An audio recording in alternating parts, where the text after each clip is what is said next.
হাশেম ছিল একজন ফুচকাওয়ালা। সে প্রতিদিন বাজারে ফুচকা বিক্রি করত। আসেন ভাই, আসেন আপা, সুস্বাদু ফুচকা। আসেন ভাই, সুস্বাদু ফুচকা মাত্র 10 টাকায় 6টা। কিন্তু লোভের বশে সে সস্তা মশলা, পুরনো তেল আর নোংরা পানি ব্যবহার করত।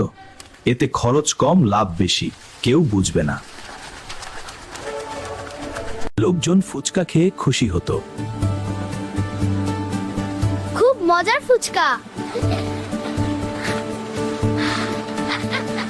রাতে টাকা গুনে হাশেম খুব খুশি হতো। আজ আবার অনেক লাভ হয়েছে। আল্লাহ আমাকে এত লাভ দিয়েছে।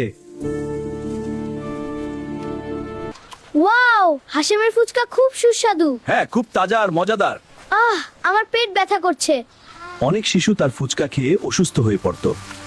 তার স্ত্রী বারবার বলতো, তুমি সস্তা জিনিস দিয়ে ফুচকা বানাও, এতে মানুষ অসুস্থ হয়, আল্লাহ দেখছেন।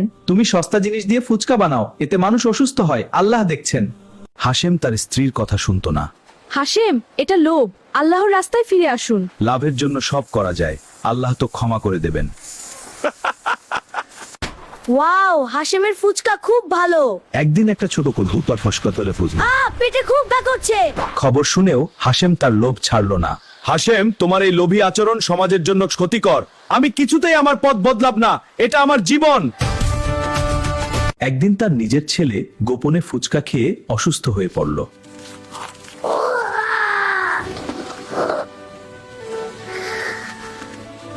তার স্ত্রী কাঁদতে কাঁদতে বলল, তোমার লোভের জন্য আমাদের ছেলে অসুস্থ হয়েছে।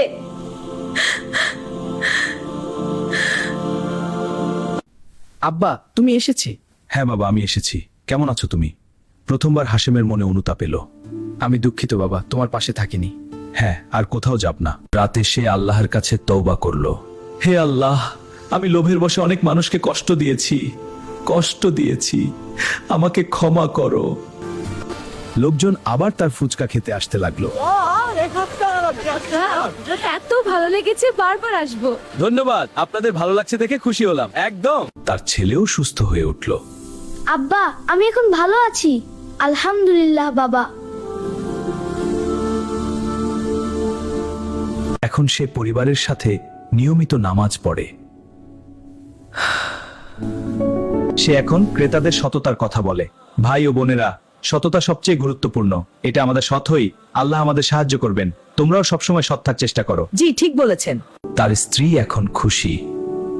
আমি তোমার এই পরিবর্তন দেখে খুব গর্বিত। হাশেম এখন তার ছেলেকে সৎ ব্যবসার শিক্ষা দিচ্ছে। বাবা, লোভ করে মানুষকে ঠকাবে না, আল্লাহ দেখছেন। আমি অনেকদিন ঠকিয়েছি, এখন বুঝেছি সততাই সবচেয়ে বড় লাভ। লোকজন এখন তার ফুচকার সততা ও স্বাদের প্রশংসা করে। ভাই, আপনার ফুচকা এখন অনেক ভালো। আগে পেট খারাপ হতো। সৎভাবে ব্যবসা করলে আল্লাহ বরকত দেন। হাশেম রাতে একা বসে তার অতীতের লোভের কথা মনে করে অনুতাপ করে। আমি কত মানুষকে ঠকিয়েছি শুধু টাকার লোভে, আল্লাহ আমাকে ক্ষমা করো, আর কখনো লোভ করব না।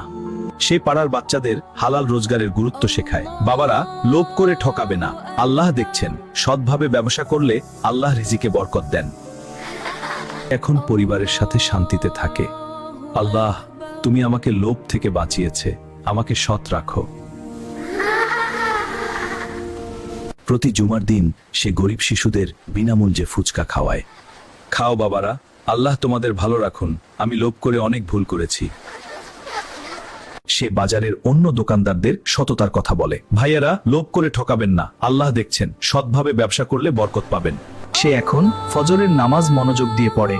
আল্লাহ, তুমি আমাকে সৎ পথ দেখিয়েছে, আমাকে সবসময় সৎ রাখো। সে গরিব ক্রেতাকে ফুচকা ফ্রি দেয়।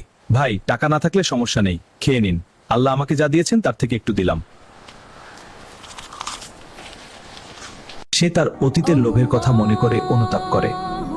আমি কত মানুষকে ঠকিয়েছি শুধু লোভে, আল্লাহ আমাকে ক্ষমা করো। তার স্ত্রী এখন তাকে নতুন চোখে দেখেন। তুমি অনেক বদলে গেছো, এখন তুমি সৎ, আমি তোমাকে নিয়ে গর্ব করি। শাস্তি পাবে। সৎ ব্যবসায়ী আল্লাহর রহমত পায়।